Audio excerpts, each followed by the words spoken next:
I don't need to share now.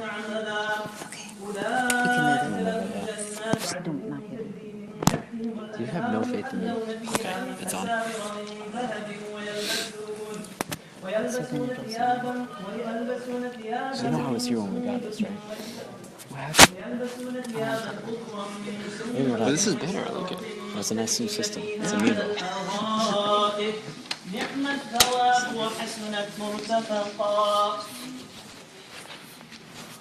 واضرب لهم مثل الرجلين جعلنا لأحدهما جنتين من أعناب وحففناهما بنخل وجعلنا بينهما زرعا كلتا الجنتين آتت أكلها ولم تظلم منه شيئا وفجرنا خلالهما نهرا وكان له ثمر فقال لصاحبه وهو يحاوره أنا أكثر منك مالا وأعز نفرا ودخل جنته وهو ظالم لنفسه قال ما أظن أن تبيد هذه أبدا وما أظن الساعة قائمة ولئن رددت إلى ربي لأجدن خيرا منها منقلبا قال له صاحبه وهو يحاوره أكفرت بالذي خلقك من تراب ثم من نطفة ثم سواك رجلا لكن هو الله ربي ولا أشرك بربي أحدا ولولا إذ دخلت جنتك قلت ما شاء الله لا قوة إلا بالله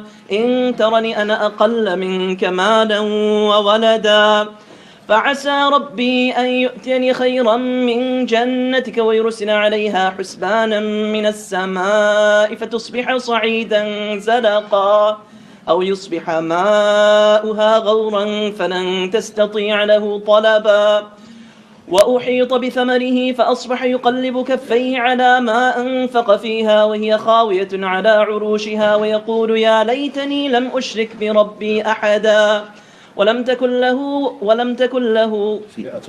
تكن له فئة ينصرونه من دون الله وما كان منتصرا هنالك الولاية لله الحق هو خير ثوابا وخير عقبا واضرب لهم مثل الحياة الدنيا كماء إن أنزلناه من السماء فاختلط به نبات الأرض فأصبح هشيما تذروه الرياح وكان الله على كل شيء مقتدرا المال والبنون زينة الحياة الدنيا والباقيات الصالحات خير عند ربك ثوابا وخير أملا ويوم نسير الجبال وترى الأرض بارزة وحشرناهم فلم نغادر منهم أحدا وعرضوا على ربك صفا لقد جئتمونا كما خلقناكم أول مرة بل زعمتم أن لن نجعل لكم موعدا ووضع الكتاب فترى المجرمين مشفقين مما فيه ويقولون يا ويلتنا ما لهذا الكتاب لا يغادر صغيرة ولا كبيرة إلا أحصاها ووجدوا ما عملوا حاضرا ولا يظلم ربك أحدا صدق الله العظيم.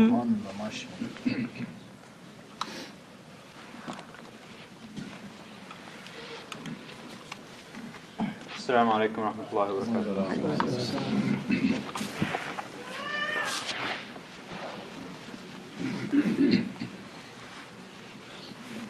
الله أكبر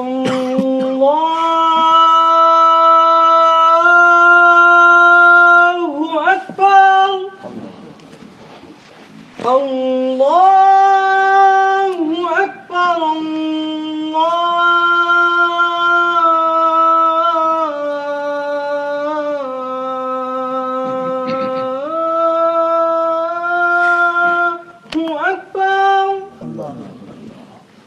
أشهد أن لا إله إلا الله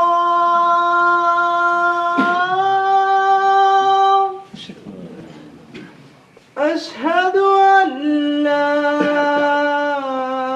إله إلا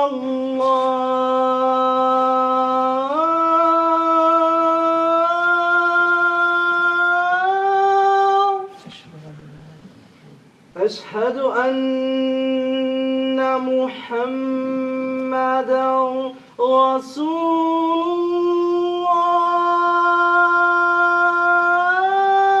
الله أشهد أن محمدا رسول الله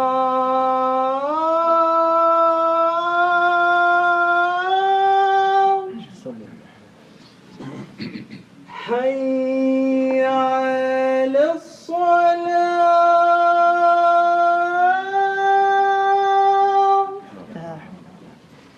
حي على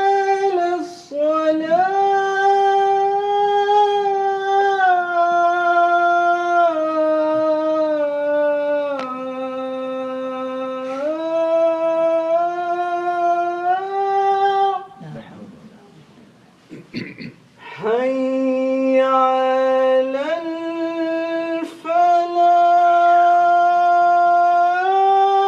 الفلاح حي على الفلاح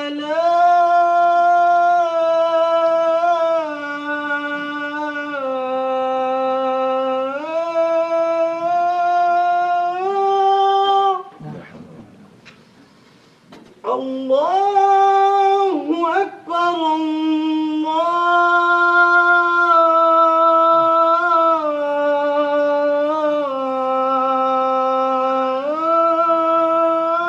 الله أكبر لا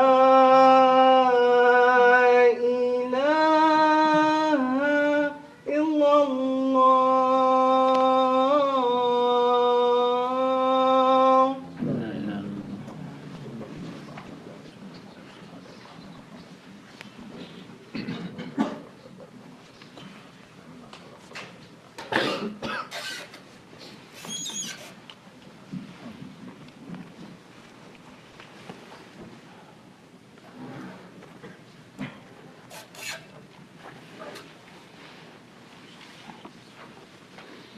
Can we ask everyone to please move forward just from now, so we don't have to continue saying it. Ladies as well, please.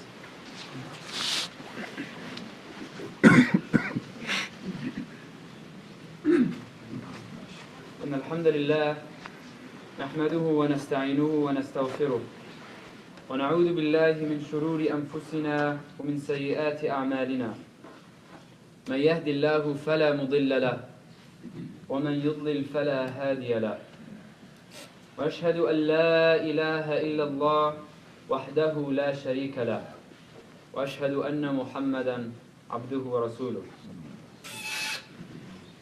يا أيها الذين آمنوا اتقوا الله حق تقاته ولا تموتن إلا وأنتم مسلمون يا أيها الناس اتقوا ربكم الذي خلقكم من نفس واحدة وخلق منها زوجها وبث منهما رجالا كثيرا ونساء واتقوا الله الذي تساءلون به والأرحام إن الله كان عليكم رقيبا يا أيها الذين آمنوا اتقوا الله وقولوا قولا سديدا يصلح لكم أعمالكم ويغفر لكم ذنوبكم ومن يطع الله ورسوله فقد فاز فوزا عظيما. Praise be to Allah. We seek His help and His forgiveness. We seek refuge with Allah from the evil of our own souls and our own deeds. Whomsoever Allah guides will never be led astray, and whomsoever Allah leads astray, no one can guide him. And I bear witness that there is no God but Allah, the one having no partner, and I bear witness that Muhammad ﷺ is His slave and messenger. O you who believe, fear Allah as He should be feared, and die not except in a state of Islam. O mankind, be dutiful to your Lord who created you from a single person, and from him He created his wife, and from them both He created many men and women. And fear Allah through whom you demand your mutual rights, and do not cut the relations of the womb. Surely Allah is ever and all watcher over you. O you who believe, keep your duty to Allah and fear Him, and speak always the truth. He will direct you to righteous deeds, and will forgive your sins, and whomsoever obeys Allah and His Messenger has indeed achieved a great achievement. In today's khutbah, I wanted to share with you all a passage that I read some Surah Sad in the Quran. And this specific passage is about the Prophet Sulaiman alayhi salam. And the reason I thought this passage was interesting is because if you looked at some of the ayahs in this passage at a surface level, you wouldn't really understand what its actual meaning is. So after doing some more research into this passage, I learned there was actually a lot of insight to be learned from it. And ironic enough, the verse that comes before this passage begins is كِتَابٌ أَنزَلْنَاهُ إِلَيْكَ مُبَارَكٌ لِيَدَّبَّرُوا آيَاتِهِ وَلِيَتَذَكَّرَ أُولُو الْأَلْبَابِ. This is a book, the Quran, which we have sent down to you full of blessings, that they may ponder over its verses, and that people of understanding may remember. It is as if Allah is telling us that in order to understand this passage, you must not only read, you must also be able to ponder and understand. And that is the case with most of the treasure that lies in the Quran. Imam Islahi actually makes an analogy in one of his books regarding how much effort we as humans would be putting into learning the Quran, learning the understanding of the Quran, if only we knew how much it was worth. He gave an analogy of, if you told someone that you buried $5 in their backyard, 10 feet underground, what would they think? They'd think $5 isn't worth digging 10 feet deep. But if you told someone that you buried $5 million underground, forget 10 feet, make it 20 feet or 30 feet, they would start digging right away. And even after 3 feet of digging, for me it would be maybe half a foot of digging. After exhaustion, what would they do? They would continue digging. And if they were tired, they'd take a 10-minute break, and all they'd think about is going back to their backyard and digging. And that is the humble attitude that we need to approach the Quran with. The summary of this analogy is, humans will exhaust effort if they know the value of what they're exhausting that effort for. For those who don't know the introduction or anything about Prophet Sulaiman, Allah bestowed him with great wisdom and knowledge. He had command over the wind so that it blew in whichever direction he wanted. He had powers over devils and jinn. They were made obedient to him. They built buildings for him. Prophet Sulaiman's wealth and power can't be overstated, and it's mentioned many times in the Quran. There's a specific part of this passage in which Prophet Sulaiman makes a dua. He says, قَالَ رَبِّ اغْفِرْ لِي وَهَبْ لِي مُلْكًا لَا يَنْبَغِي لِأَحَدٍ مِّن بَعْدِي إِنَّكَ أَنْتَ الْوَهَّابُ. He says, my Lord, forgive me and bestow upon me a kingdom such as shall not belong to any other after me. Verily, you are the bestower. And this is really what made me interested in this passage. If you look at it at surface value, it seems like he's asking for something very materialistic in nature. But if you ponder this passage, if you truly sit down and think and look at it in its context, you'll learn a lot. And it's actually a very unique dua. So after this introductory ayah regarding our need to ponder this passage, Prophet Sulaiman, his name is actually mentioned. وَوَهَبْنَا لِدَاوُودَ سُلَيْمَانَ نِعْمَ الْعَبْدِ إِنَّهُ أَوَّابٌ. And to Dawood we gave Sulaiman. How excellent a slave. Verily he was returning and repentant to us. So in this ayah we learn a little bit about Prophet Sulaiman. First of all, his father is Prophet Dawood, who we see in other passages in the Quran. Allah calls him an excellent slave. And Allah doesn't necessarily, we don't see that happening a lot in the Quran. He doesn't call him an excellent prophet, Ni'am al-Nabi, or Ni'am al-Rasul. He calls him an excellent slave. Innahu awwab. He was ever oft repenting, returning in repentance to us. So we infer from this context that the reason he was such an excellent slave was because he continuously returned back to Allah. He continuously made a repentant back to Allah. إِذْ عُرِضَ عَلَيْهِ بِالْعَشِيِّ الصَّافِنَاتُ الْجِيَادِ. When they were displayed before him in the afternoon, well-trained horses of the highest breed. So a little bit of background on Prophet Sulaiman in this context. So Prophet Sulaiman is the king, so imagine all the responsibilities he has, right?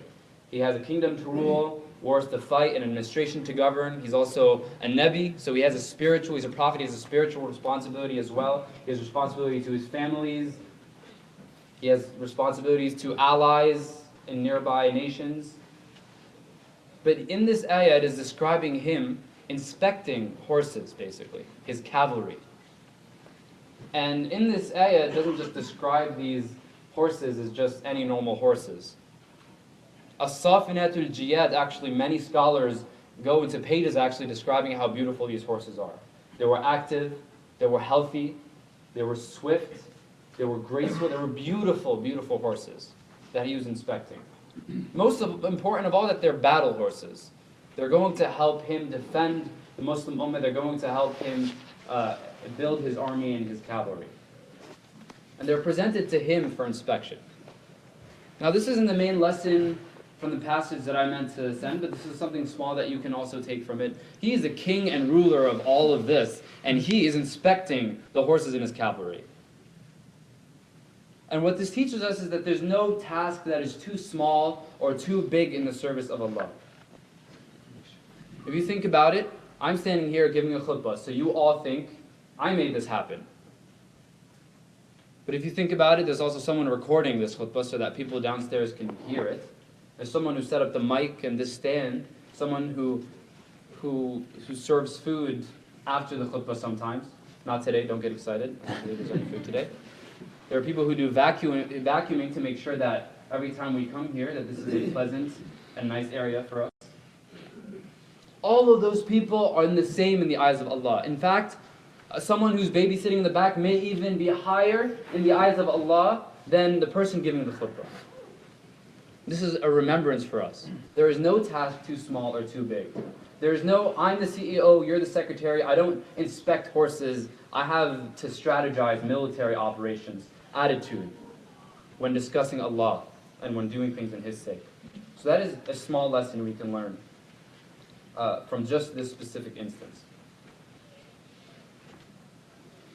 The next ayah, فَقَالَ إِنِّي أَحْبَبْتُ حُبَّ الْخَيْرِ عَنْ ذِكْرِ رَبِّي حَتَّى تَوَارَتْ بِالْحِجَابِ. And he says, I have adopted the love of this wealth because of the remembrance of my Lord, till the time was over and they were hidden in the veil in the night. It was hidden in the veil in the night. We're going to ask everyone to please move up.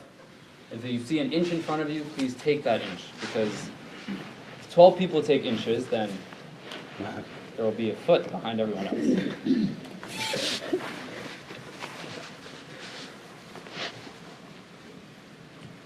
So there are different interpretations of this ayah, and the one that a couple of scholars, including Imam Razi, took is that he tapped these horses and then he says, I love these horses because they bring me closer to you. And he tapped them and he saw them run so quickly, run into the distance, حَتَّى تَوَارَتْ بِالْحِجَابِ, until they were hidden behind the veil, basically the horizon. He saw them run really quickly until he couldn't see them anymore. And then he said, رُدُّوهَا عَلَيْهِ فَطَفِقَ مَسْحًا بِالسُّوقِ وَالْأَعْنَاقِ. Then he said, bring them back to me. He commands that they return. Then he began to pass his hand over their legs and their necks. Almost as if he's admiring this creation. He's admiring this gift that Allah gave him. What's interesting, and it's a little bit subtle in this ayah, is that we need to look at good or wealth or resources in more than just one dimension. When he's checking on these horses, he's doing it for Allah's sake, right? He's not checking on them because he just wants to keep them. It's not like a car that you're just going to keep in your garage, right? And it's almost as if this passage is trying to tell us that it's okay to want things. It's okay to want something good. It's okay to want wealth, to like cars. It's okay to want to be powerful, to own your own company one day. It's okay to have these ambitions. But what is the purpose of these ambitions that really matters? What is in your heart isn't necessarily what is in your hand. So in this verse, Prophet ﷺ is saying, I love taking care of these horses due to the closeness that it brings them to Allah, the closeness that it brings him to Allah, the fact that he's doing it as a worship to Allah, until he watches them into the horizon. Another small lesson we learn here is that he takes care of the resources that Allah gives him. Allah bestows you with horses that are beautiful. He taps on them, inspects them, makes sure that they're all healthy and they're ready for battle. We should also look at the wealth that Allah has given us, look at the resources that Allah has given us, the children that Allah has given us, how we take care of them. If you're teaching a class on an iPad, for example, Make sure that the iPad is clean. Make sure that you're continuously maintaining all the equipment. It's something as subtle or as small as that. But what's interesting is what comes after. Prophet Sulaiman returns back to his throne after seeing these horses go. And in the ayah, Allah says, وَلَقَدْ فَتَنَّا سُلَيْمَانَ وَأَلْقَيْنَا عَلَى كُرْسِيِّهِ جَسَدًا ثُمَّ أَنَابَ. And indeed, we did try Sulaiman. And we placed on his throne a body. But he, جَسَدًا ثُمَّ أَنَابَ. So he was on this body and then he started coming back and repenting to Allah. This body is different. Different people interpret what this body may be. Some people say that it's something other than Prophet Sulaiman, but many of the interpretations say that Prophet Sulaiman, it is his body. He is so exhausted from all of these responsibilities that he has all day. He's checking up on the horses in the afternoon. He comes back to his throne and he just throws himself on the horses. And he starts repenting to Allah. He says, قَالَ رَبِّ اغْفِرْ لِي. Again, back to the original ayah. He said, my Lord, forgive me. Why is he asking for forgiveness? He didn't do anything wrong. All he did was exhaust himself in the sake of Allah. But what we learn in this tradition is that you don't have to make a mistake to ask for Allah's forgiveness. We all contribute in Allah's sake in many different ways. But we all know for a fact that our contribution is never perfect.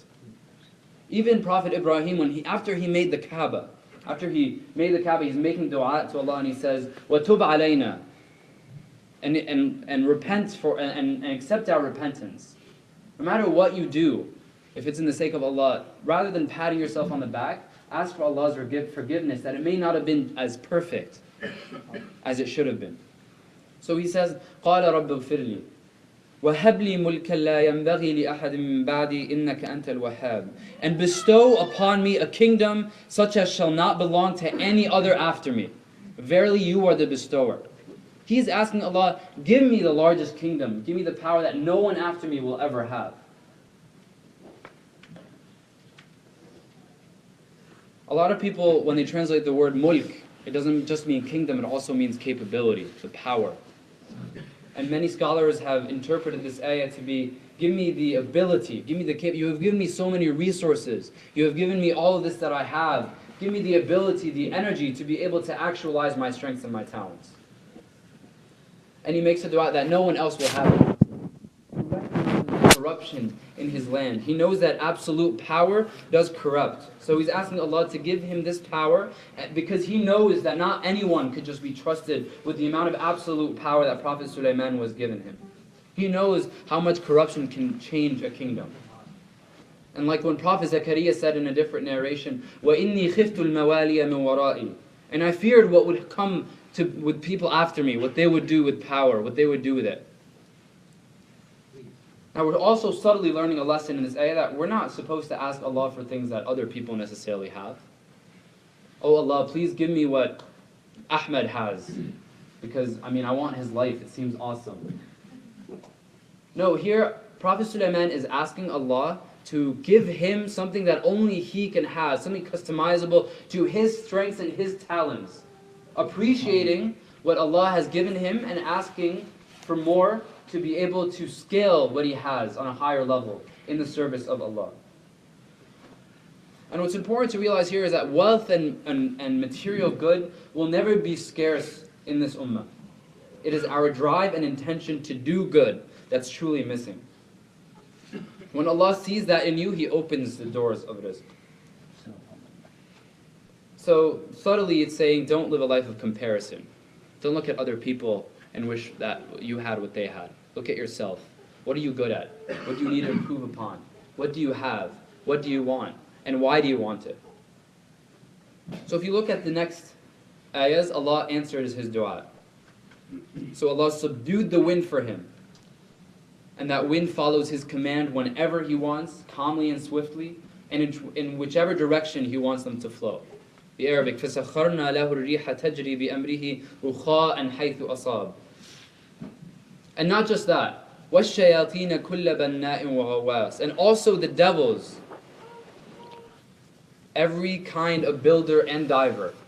He would use the powers of the wind to position all of his navy. He can use the middle of the ocean as a parking lot and fish from there. Or send jinn and shayateen down the depths of the ocean and bring pearls and treasures and things for construction. هَذَا عَطَاؤُنَا فَمْنٌ أَوْ أَمْسِكْ بِغَيْرِ حِسَابٍ. This is our gift. So spend or withhold, no account will be asked. وَإِنَّ لَهُ عِنْدَنَا لَزُلْفَى وَحُسْنَ مَآبٍ. And verily he enjoyed a near access to us and a good final return to paradise.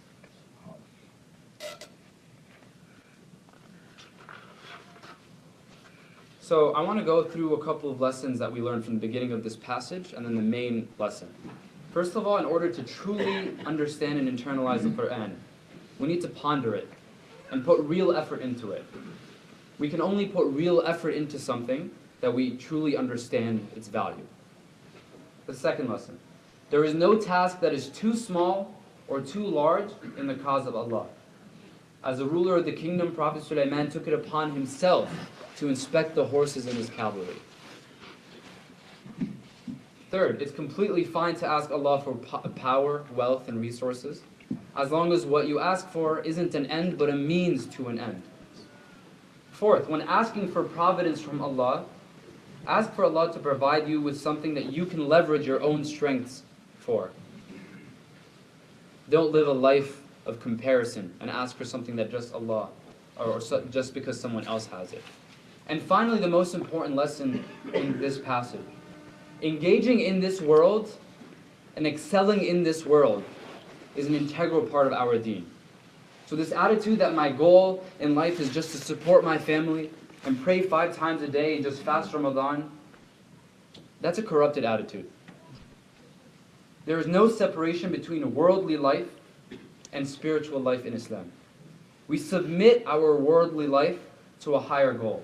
So we excel in the life for a higher goal. Our careers should mean more than just putting food on the table for our family. Your educational aspirations should be more. You should feel ambitious about them. Your dreams should never be too high. You should never feel like I am supposed to be just a simple-minded person who's providing for my family. It's not wrong to have aspirations and ambitions. Ask Allah to give you the ability to actualize your strengths and your talents, just like Prophet Sulaiman did. Unfortunately, there's a common misconception that if you have a lot in this worldly life, then you won't have the akhirah. You won't have the day of judgment.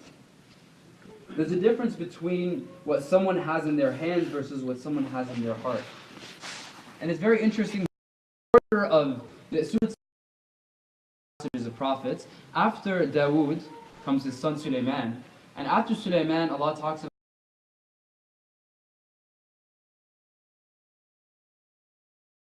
it is the exact opposite of what Prophet Sulaiman had. Prophet Ayub had lost his family, lost his land, lost control over his own body. He had such a severe sickness.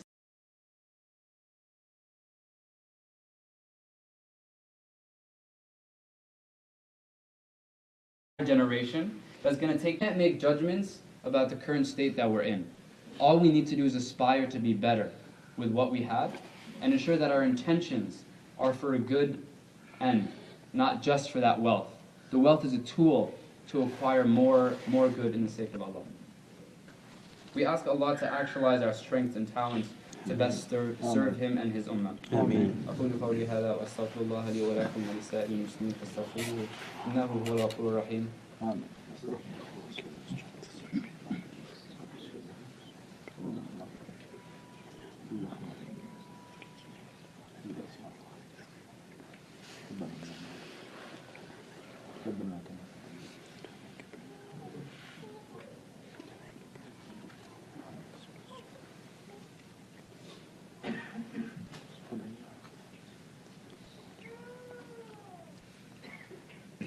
إن الله يأمر بالعدل والإحسان وإيتاء ذي القربى وينهى عن الفحشاء والمنكر والبغي إن الله وملائكته يصلون على الذين آمنوا صلوا عليه وسلموا تسليما اللهم صل على محمد وعلى آل محمد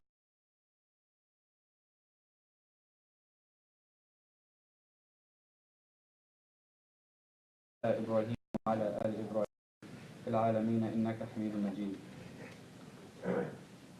before going on to the dua portion of the khutbah and the announcements, the main message that needs to be sent is that we all need to internalize how we could aspire and create dreams that are possible for us using the talents that we have, especially in today's environment.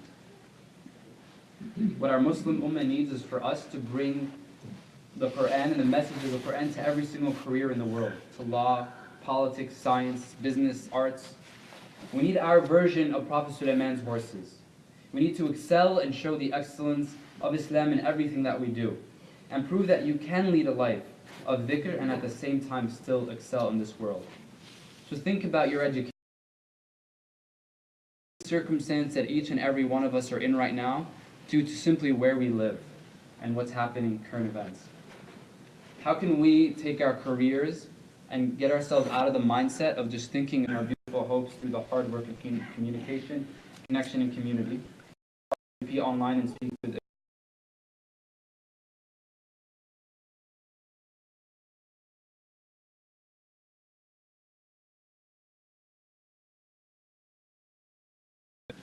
our regular hours of operation will resume on Monday with the start of our weekend. We will be sending out an email to sign up for our weekly classes and halaqas. So please register as they will begin in the upcoming weeks.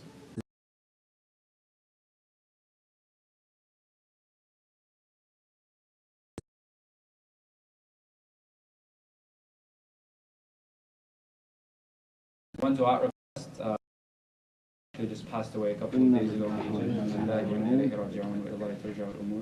Ask that Allah forgive his sins and bless him and bless his family and continuously keeps our reminding of فانصرنا على القوم الكافرين ربنا اغفر لنا ذنوبنا وإسرافنا في أمرنا وثبت أقدامنا وانصرنا على القوم الكافرين ربنا لا تزغ قلوبنا بعد إذ هديتنا وهب لنا من لدنك رحمة إنك أنت الوهاب ربنا اصرف عنا عذاب جهنم إن عذابها كان غراما اللهم إنك عفو كريم تحب العفو فاعف عنا